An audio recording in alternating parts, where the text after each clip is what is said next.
What's up guys, today I explain you the entire story of the Promised Neverland. And don't forget to like this video, subscribe this channel, because we are close to hit the 1,200 followers and now have fun with the video. The story begins in the Gracefield House orphanage, where 11-year-old Emma, the intelligent Norman, and the clever Ray live together with other children under the care of their loving mother Isabella. The children are happy and enjoy a peaceful life. However, the orphanage has strict rules. The children are not allowed to leave the premises, and regularly, some of them are adopted, which brings great joy. Everything changes when Connie, one of the younger children, is chosen for adoption. However, Emma and Norman notice that she forgot her beloved stuffed rabbit and run after her to return it. As they approach the gate, they make a horrifying discovery. Connie was not adopted but sold to demons, who raised the children in the orphanage as food. Emma and Norman learn that Gracefield House is actually a farm where children are raised to be eaten by demons. Their mother Isabella is not the loving caregiver she pretends to be, but a warden overseeing the children on behalf of the demons. Emma, Norman, and Ray decide to escape the orphanage and save all the children.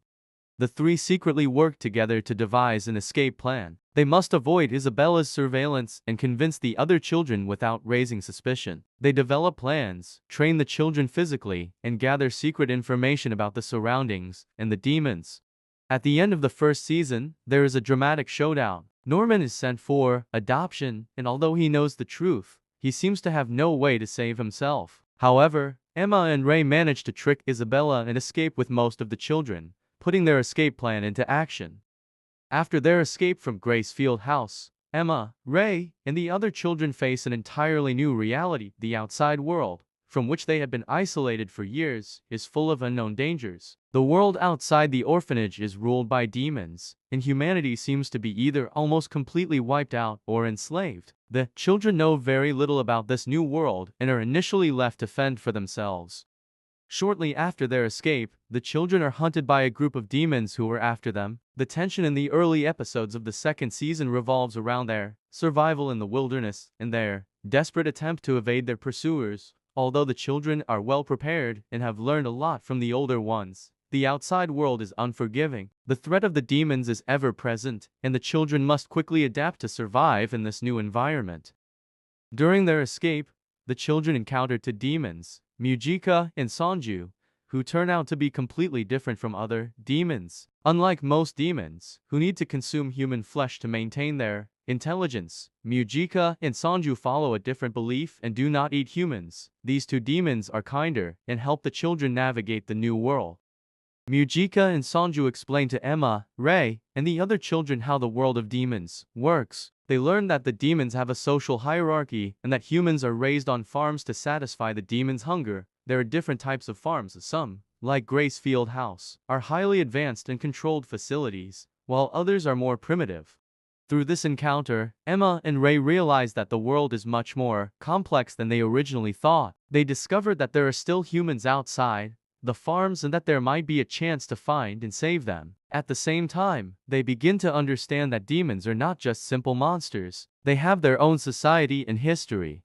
One of the biggest turning points of the second season is the revelation that Norman, who the children believe to be dead, is still alive. In the first season, Norman was sent for adoption, and Emma and Ray assumed that he was killed by the demons. However, he was actually taken to a secret facility called Lambda 7214, where experiments were conducted on him and other children. Norman manages to escape from Lambda and forms his own group of refugees. However, his experiences have changed him, making his views much more radical. While Emma and Ray still believe in a peaceful solution, Norman is convinced that the complete annihilation of the demons is the only way to save humanity. He devises a plan that involves using a biological weapon to eradicate the demons by preventing them from consuming human flesh, which would cause them to lose their intelligence. A central theme of the second season is the ideological conflict between Norman and Emma. Due to his experiences at Lambda, Norman has lost all hope for peaceful coexistence. He believes that the demons pose an existential threat to humanity and must be completely eradicated. To him, there is no alternative to a ruthless war against the demons. Emma, on the other hand, sees things differently. While she views the demons as enemies who threaten her life and the lives of her friends, she still believes there is another way. She feels sympathy for the demons, especially after meeting Mujika and Sanju, who have shown that not all demons are evil or flesh-eating. Emma seeks a solution where both humans and demons can survive without one species being wiped out. This conflict leads to intense moral and ethical discussions among the characters. Emma tries to convince Norman that his solution is too extreme and that there must be a way to achieve peace without more bloodshed. Ray is caught in the middle, partially siding with Emma, but also understanding why Norman thinks the way he does. The climax of the second season revolves around Emma, Ray, Norman, and their friends' efforts to overthrow the demons system and find a peaceful solution. They manage to uncover the truth about the demon world and weaken the ruling class of demons by inciting a rebellion and bringing down the structure of the farms. By the end of the season, Emma succeeds in steering Norman away from his extreme views, and they find a way to save both the demons and humans. They learn that demons who rely on human flesh can lose their power if they stop consuming humans, and Mujika's blood plays a crucial role in the solution. Emma and her friends work tirelessly to change the world and create a future where both humans and demons can live in peace.